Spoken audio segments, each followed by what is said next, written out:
If you could have a drink with anyone in the theater world, who would it be? I'm Anthony Caporale, and I'm running through my list.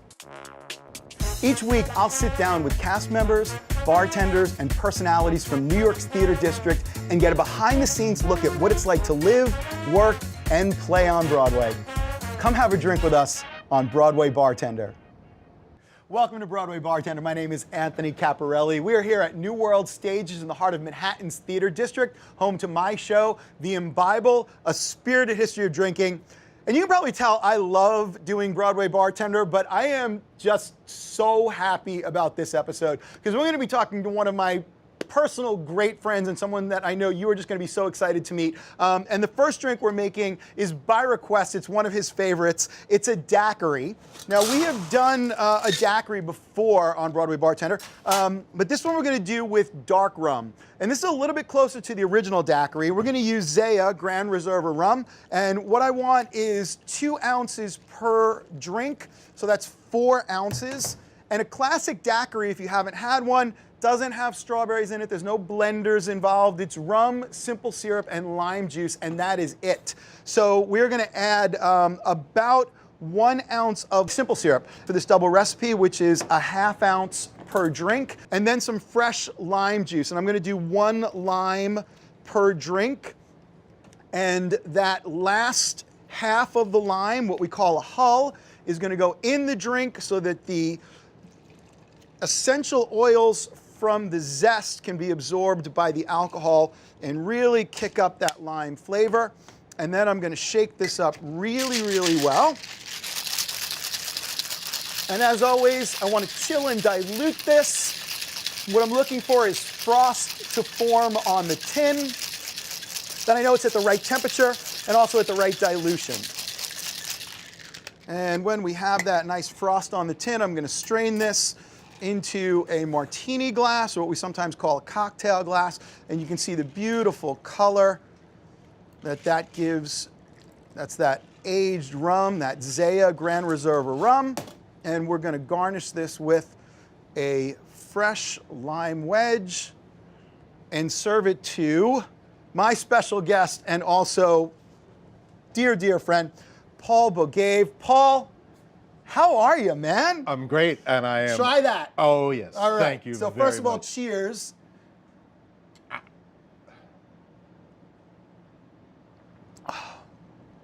Does that work for you? Perfect. Ah, that's not nice. sour. No. No, that's very important. And Not that sour. aged rum gives a little bit of extra sweetness, so it doesn't even as much simple syrup as a daiquiri made with light rum. Now, if I down this, do I get another one right away? You get whatever you want, my friend. Okay. We have been wanting to have you on Broadway Bartender, I think, since we started. You've been such a supporter of the show, and I just think you're one of the most interesting people that I've had the pleasure to meet since I've been in this business. Musical director of Chicago movie, Grammy for Aida. And a million... And Chicago. And Chicago, Yep. right. A million other things. So cheers. Thank you. To you. Once again. Yeah, and so I just want to talk, man, and just hear some stories and tell me about things that you've done. Well, listen, right before I'm telling you about embarrassing things that have Yeah, happened. we were talking about embarrassing things that happen on stage. First off, first time conducting in New York City, my first gig was Radio City Music Hall. You ever see the Christmas show? Yeah, I've You know, seen with the the Christmas llamas show. and the Yeah, we used to go camels and every all year that. when I was in high- Right. So my parents are, up in the big house, Rockefeller house seats that orchestra pit, if you've seen it, the orchestra pit comes up out of the ground. So you're on stage level, and it comes up, and we're doing here. It's on. We need props. We're doing, Yeah. doing, deck the halls, right? And that's coming, and the orchestra pit is rising, and there's this big slow up, rallentando, retard. Fa la la la la, and I'm looking out, I'm not even looking at the orchestra, I'm looking up in the balcony, right? And I go like, la, and the baton flies out like Cupid's arrow in a direct arc, lands in the middle of the tuba. Like, loser all time. Or Like, not. Paul, Oh, how I would say you couldn't do that again for money. Nobody could do that. How do you do it? Because, yeah. So, right. I remember this, and all the first thing that comes through my mind, I had this great piano teacher at Juilliard. Best 3 words I ever heard from anybody. She used to say she didn't care if you could, play Pyrotechnicus and Rachmaninoff, and if it didn't have expression to it. Right. So this guy would always play right in front of me, and he was great technically, and she would say, "Darling, very nice, but what are you saying? Express, don't impress." And I'm thinking, right after the baton, I go, that was the most perfect example of impress, don't express. Don't express. It's like karma, right? Serves you right. So what did you do? How do you recover from that? No, I'll tell you what happened. The baton comes back every stand. It comes back. They pass it back to you? Yeah, they're passing it back to me. The worst thing is, there's 6,000 people screaming with laughter and drowns out the whole rest of the overture. And then the cast comes on, and they're dressed, it's a Christmas Carol, and they're dressed like in Dickens costumes, and they're coming out, pointing into the pit, and it doesn't stop through the whole show. All they do is point at me. So this wasn't something that went unnoticed. No, because you're up on the stage. Everybody saw it. So I would think this happens a lot, though. I would almost think that like conductors would have like a bunch of extra batons taped to a stand, like guitar players with their picks. Well, I stuck one. We had did a show on Broadway called Aspects of Love. Do you know that, Andrew? Right? Andrew Lloyd Webber's show, and it had this kind of jagged set that came out, and I went, boom, and came up with this stump. And broke it. Yeah. It happened, all that stuff. Things happen to me, Anthony. I don't. Maybe I bring them on. I don't know. I couldn't care less. I don't know. So this was your first big conducting gig was Radio City, the Christmas show? Yeah, it was. That's amazing, man. No, I had done one show in summer stock, and they were looking for 2 conductors, and I auditioned for that, and I got this incredible gig out of Radio City, a silent movie called Napoleon with a live symphony orchestra that Francis Ford Coppola produced. And his father, Carmine Coppola, who won 2 Oscars for The Godfather, was the composer. And he was like, he was the voice that Brando copied for The Godfather. Honestly. Oh, no, honestly. Guy who talks like that? Yeah, Francis Ford Coppola's father, Carmine. No and idea. That's my boss, right? Okay. And I remember because I got the gig because I was working Radio City, and he said, "I want to meet you," and he said, "You will conduct this movie." It was like like an opera. Yeah, I was like, "Yeah, you will do this, whether you like it or not," right? So I did it, So what were you doing before that, though? I was I was an actor, and I was in Hair, but I used to, Which production of Hair? Later, not the Broadway production, later on, and at the same time I was going to Juilliard Music School, and I actually got money from doing acting, things like, I had big hair, like Hair and Godspell. Godspell, my favorite of all time. Right? You know that. And Pippin, right? Yep. And all those big hair shows. And then when I went back to Juilliard and started studying conducting. And once I started conducting, then that's what I did for a long time. And then started arranging and producing music music for feature animation and movies and Broadway and composing. But you started as a conductor. That's what you got your formal training in? Oh yeah, pianist. So and I was also a player in rock bands too. Really? Yeah. So musician, conductor, then composer, arranger, producer, all that stuff. Yeah. So I have to imagine, one of the greatest musicians I've ever worked with in my life was the conductor of my chorale in college. He had a degree from Yale, and he had an undergrad degree in math, and then went on and got his doctorate in composing. With math and music. Right? Two sides of the same coin. Absolutely. And one of the things I thought was amazing is, you know, you grew up in America and you think like the conductor is just the guy with the stick and the Bugs Bunny cartoons, like what are they actually doing, right? And you don't realize they're the ones that, I mean, you're directing the piece, right? That's your job, is to like bring the piece to life. Oh yeah. Yeah, I mean, that's gotta be incredibly helpful when you then go on to arrange and compose and also produce stuff. I mean, I would imagine that's like a really useful foundation, yeah? Well, it's part of it. You know, I keep thinking of it because we're doing this, you know, mixing. It's about mixing. Yeah. It's about mixing together sounds and dynamics and, you know, like 3 parts of this and 2 parts of that. And that's what arranging is like. You know, when you decide which sound is going to mix with another one to create an effect. Everything that you do should come from expression, from the story. Whether you're conducting, whether you're acting, whether you're singing, whether you're, you know, whatever you're composing, everything comes from, to me, from an idea. So that's the main part of that's the source of everything, where everything emanates from. Wow, I love that express, don't impress. That I can see why that stuck with you, man. That is my favorite. And whenever I tell that, anybody I work with, like, I remember, name drop, Renee Zellweger. And I say that because I think she's brilliant. And I said that to her when we were rehearsing the movie of Chicago, and she said, I will never forget that, because, and I will use it all the time, because it keeps you from, I guess, showing off, right? You know? Yeah. And thinking like you've got to be more than you feel, and you know what I mean. Like, well, okay, so the example that I use in my industry is, and you've seen the Bible many times, and you know, one of the things that we actually talk about is the difference between a mixologist and a bartender. Right. And I always tell people mixologists are about making the drink, they're about what's in the glass. Bartenders are about serving, it's about the connection and the storytelling.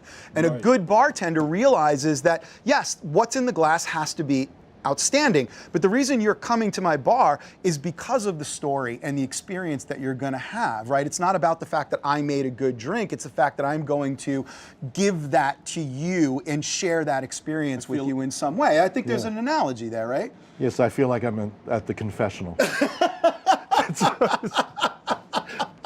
So I told you my own big loser story. So I got to ask you, because this is an amazing, you know, one of the things I always try and do is give people a little insight behind the curtains in terms of some of the terms and things in our industry. So again, for the viewers that think the conductor is just the person up there keeping time, if you had to explain to a lay audience of people what the conductor's job is, what would you say? Because everything is, in conducting, is based on the and. The and is the breath. The and has everything in it. It has the tempo, it has the, if you want something loud, you're gonna go boom, like that, right? And soft. Because I am literally directing you. It's funny because the word in different languages, like direttore in Italian for conductor, chef d'orchestra in French. I like the English word conductor because it's from the Latin root conduco, which means to lead with.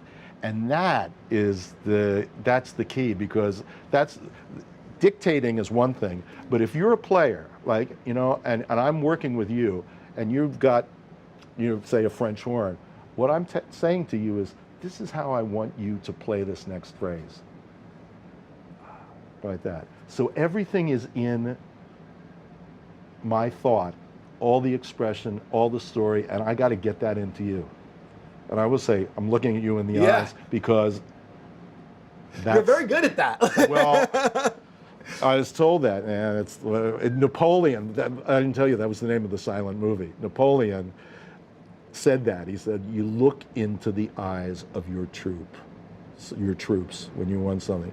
And man, you can that's when you connect with your orchestra players, and you're sending the idea into it. So that's I think that's what it is. It's telling the story. Telling a story through the music. That, yeah. Absolutely. So I want you to, you're going to play something for us, right?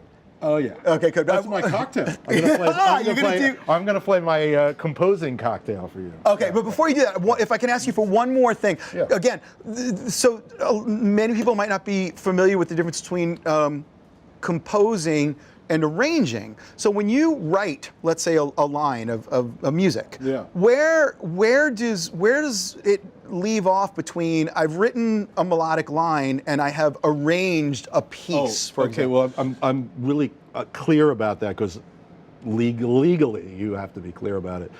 There was a show on Broadway, Aida, and Elton John and Tim Rice wrote that, and I was asked to come on and take the songs.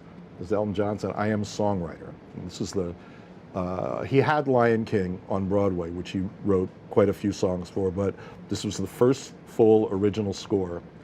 And he said, look, you have experience in putting shows together.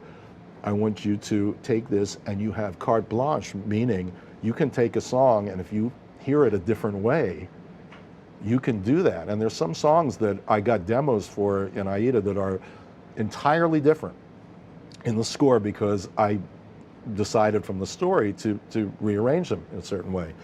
But what I did not do is ever change a melody that he had written. That's sacrosanct, that's sacred, and I felt like if I was gonna screw with that, that was going into composing territory. Right. And I didn't want to do that. Right. And I'm gonna be very clear, and very few altered chords, melody and chords I really, kept alive.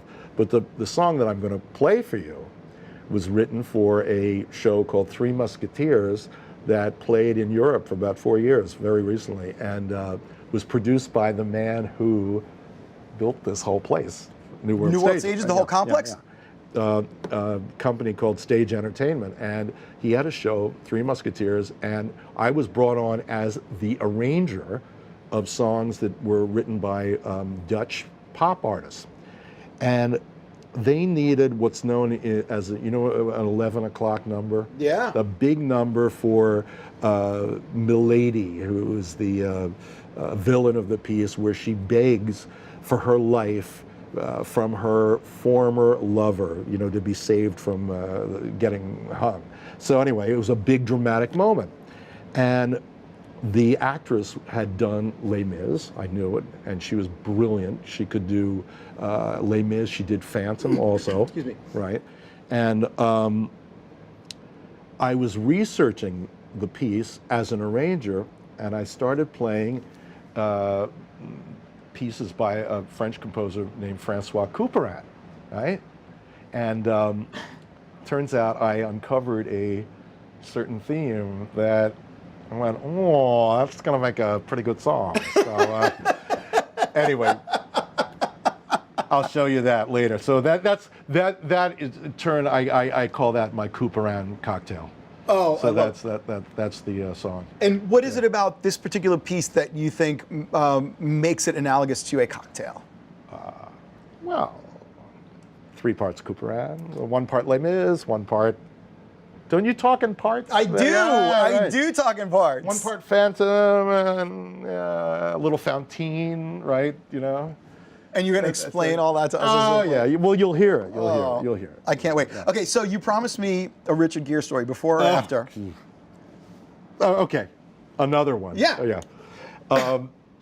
We did the movie of Chicago, and I thought he was great. Richard Gere, first of all, is a great guy, and he is a Renaissance man. If you know anything about him, besides this great actor, but he's Eastern religions. He's totally into that.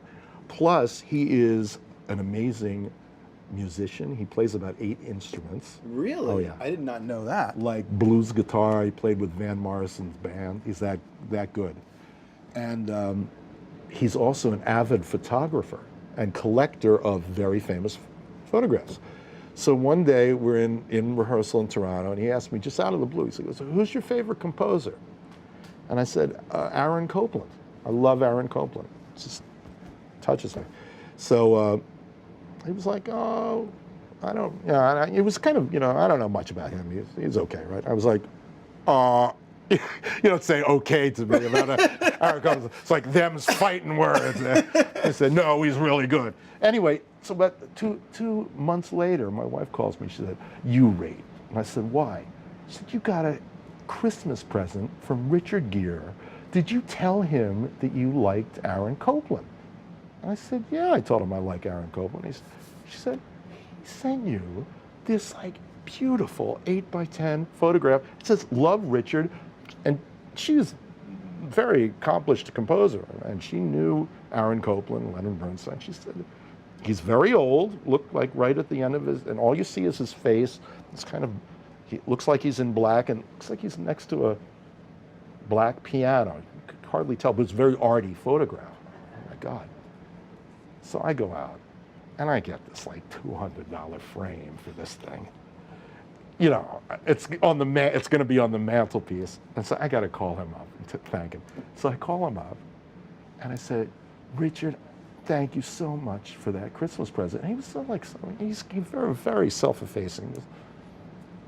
Oh yeah, well, what? Oh, you know, it's like that. It's Right. a big deal. And I said, how did you remember that I loved Aaron Copland? And there's this huge pause, and then I hear, Aaron Copland? That's the Dalai Lama. He goes, boy, you stupid. And I said, hold on a second. And I got to tell you, honestly, Anthony, I swear to God, separated at birth. In this picture, the Dalai Lama and Aaron Copland, they look alike. And he's standing next to something that looks like a piano. Right. You know.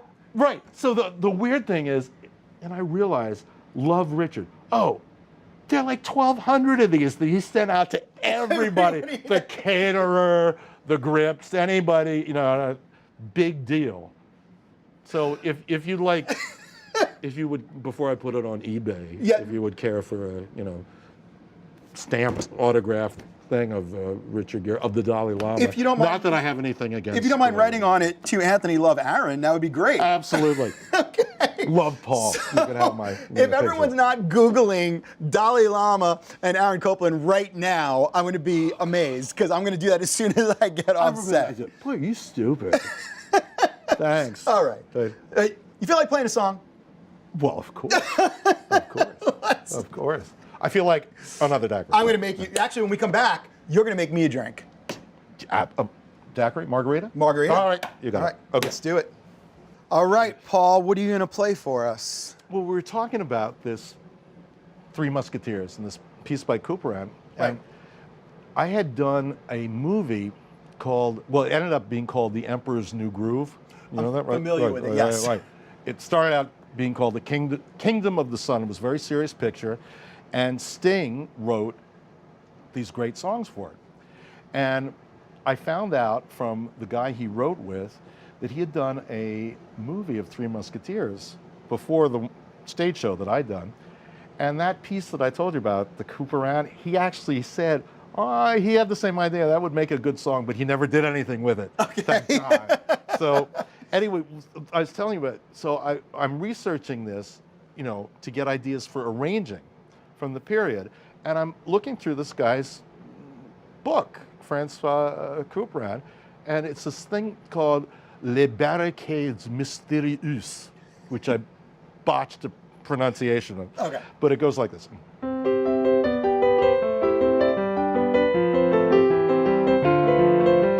Kind of Bach-y, you know, Baroque, right? Beautiful, though. And I hear that and I go, there's maybe a song in there. So, like I told you, this great actress, singer, had done Phantom, had done Les Mis.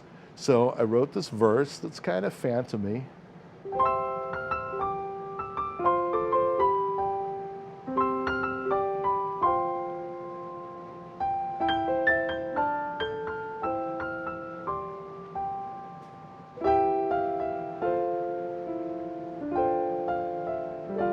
And here's Couperin.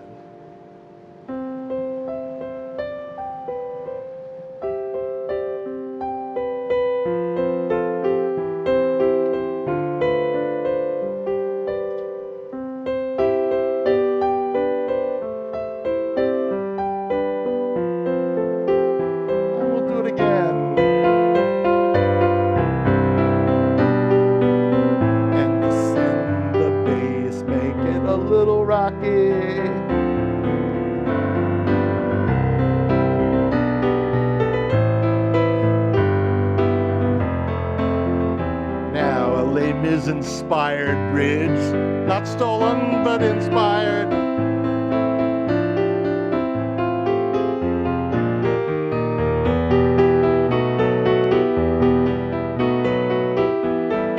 And we're gonna be up a third and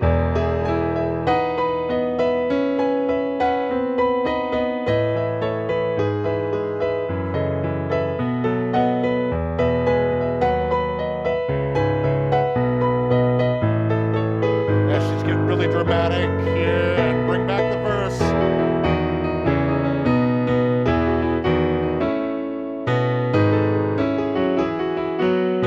And there's gotta be a key change.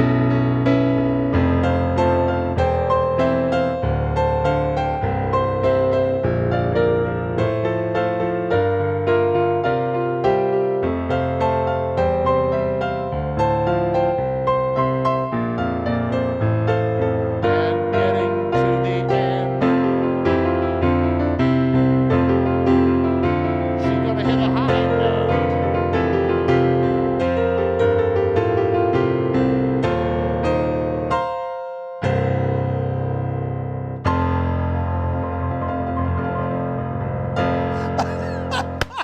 I know.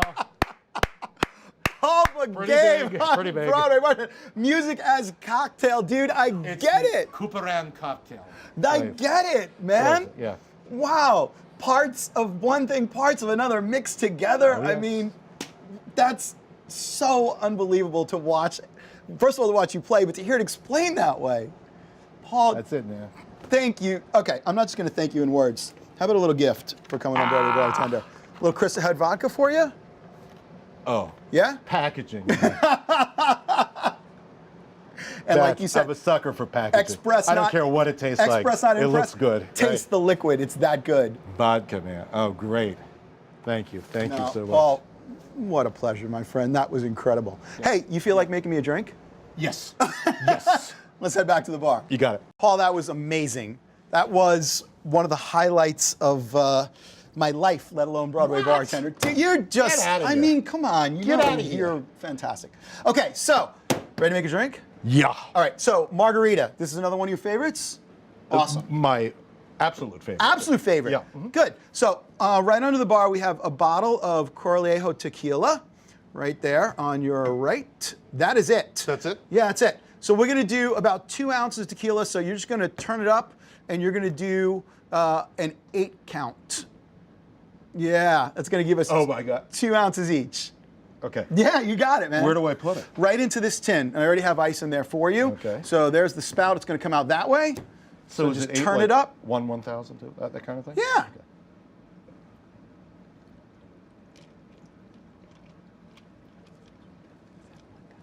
Look at that. It was perfect.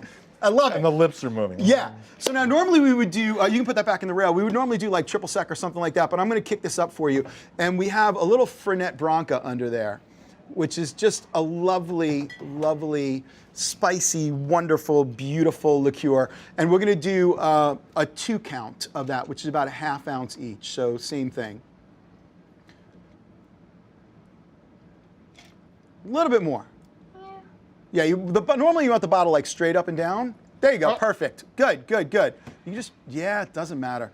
Put that right back in the Oh, rail. God. And then we're gonna do some fresh lime juice. You want a napkin? Yes, I think yeah, so. of course. If I always tell people, if you're not wet, you're not bartending. Thank you. That's Okay. and then you got to break something. That's the next thing that has to happen. But I took a little of we'll the wait for you to come embarrassment back out of that. on Yeah, that. thank you. Okay, so we're gonna do some fresh lime juice. So I have a citrus press right there. One right next to that. Oh, this one. Okay. Yep, Okay. good. So go ahead and open that up. And you want the lime to go in this side with the flat part down. So flip it over, just like that. Got it. Yeah, and then hold that over the tin and squeeze. Good. And we're just gonna do about a ½ a lime per drink because this tequila is just beautiful tequila and I really want that to shine through. Okay. Okay, so you can take that and then dump that right in the trash to your right, and then go ahead and put another lime in there, and squeeze that in. And then this one, when you're done squeezing, we're gonna drop in the tin. so we can get all those beautiful essential oils from the lime skin into the drink. Okay. And this is going to be a very tequila-forward margarita. You can go ahead and put that right in the drink. Oh, the lime? lime, yeah. Got it. Okay. Fantastic. Put that off to the side. I'm going to take that mixing glass and put it on top of the tin. And I want you to just gently twist it and pull it to one side. You'll feel it lock. Just kind of push it down. right. Yeah, good.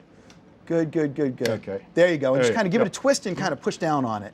Got it. Got it? Yep. All right, good. One hand on top of the tin, the other hand on the bottom of the, on top of the glass rather, bottom tin. Go ahead and give yourself a step off the bar, and then give it a good shake. Yeah, there you go.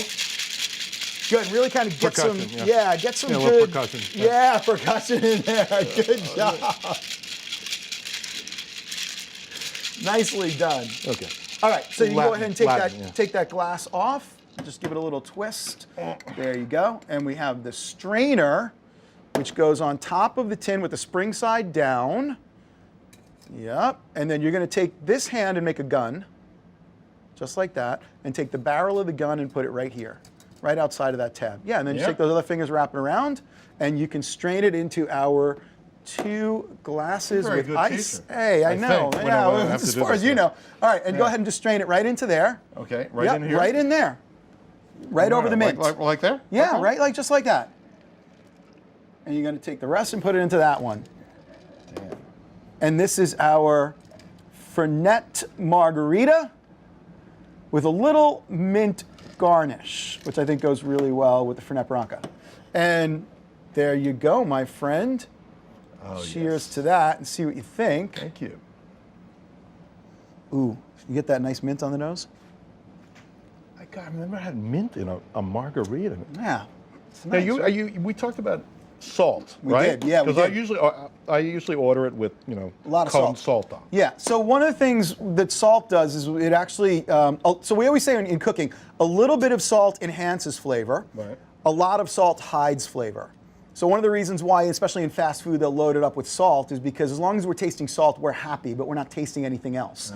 It uses up a lot of the taste buds on our tongue. And in this, a drink that's made with a beautiful tequila like this, a beautiful liqueur, fresh lime juice, and mint, I don't think you need salt on this. The salt came about when we had lower quality tequilas that weren't made with 100% blue agave. We were using things like sweet and sour mix with all kinds of artificial ingredients.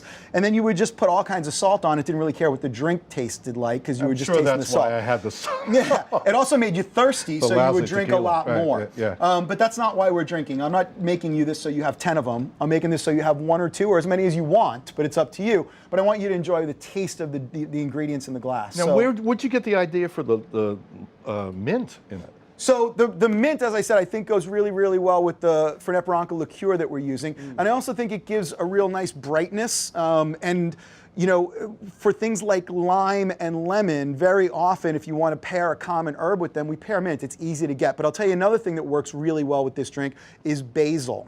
Would have worked really, really well with this. So not, I don't think, any more difficult to get, but mint is just, most bars today have mint. Fewer bars have basil, although you just go right in the kitchen and you can get it. But it's just a really nice, fresh, interesting garnish, and I think it's accessible to most people. Basil, that is the nouveau basil ice cream, basil, whatever. Yeah, so another thing you could do with this is you can do a variation of this drink that's called an Italian margarita that actually has basil in it. And it's just as beautiful, but I decided to go with mint today. Good? Good, but I like the feeling of standing here with you sitting. like that? Yeah, I like that feeling. It's like, okay, what are your problems? See? I know. It's like, it's like, I told you, it was like the confessional. That's what it feels like. And that's one of the reasons I was drawn to bartending is I tell people all the time, I always say bartending is like a Broadway play performed by a psychiatrist. I mean, and you're feeling it right now, right? The theater guy who's running the confessional. Like, that's what it is. Well, you know what? Music director, music producer, conductor, psychiatrist. Paul, 33 parts? 4 parts? Yeah. thank you so much, my friend. Thank you. I can't This tell is you all. what a pleasure it was. Paul Bogaev, folks, where can they find out what you're doing next?